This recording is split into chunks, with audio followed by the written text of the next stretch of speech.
Ration card आसिकला बड़ खुशी खबर देखंतु केबे नुआ राशन कार्ड हिताधिकारी पाइबे राशन मंत्री कहिले।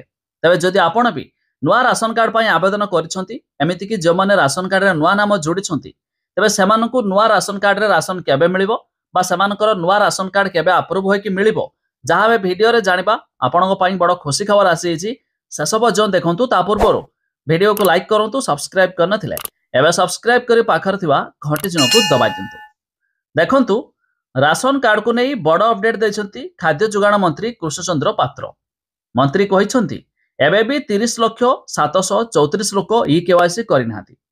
मार्च 31 परे जणा पड़िबो केते लोक ई केवाईसी करिनाहांती एहा परे काहेकि हिताधिकारी ई केवाईसी करिनाहांती से नै फील्ड विजिट करी देखिबे विभागीय अधिकारी।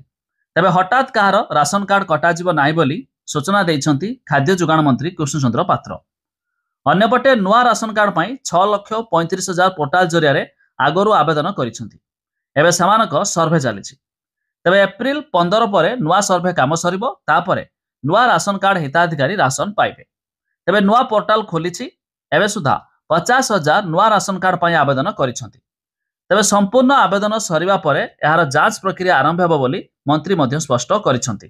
सेपटे ओडिसार खोलिबो 35 पोषण केन्द्र। गुजरात मॉडल रे ओडिशा रे पोषण केन्द्र खोला जिबा बोली खाद्य जोगाण मंत्री कृष्णचंद्र पात्र सूचना दैछंती। मंत्री एने कहिसंती जे पोषण केन्द्र रे उद्देश्य होइछि श्रेणी सहित मध्यवित्त वर्ग मानकु कम दाम रे अत्यावश्यक सामग्री जुगाइबा। तबे पोषण केन्द्र रे डाली चाउल अटा तेल आदि मिलिबो।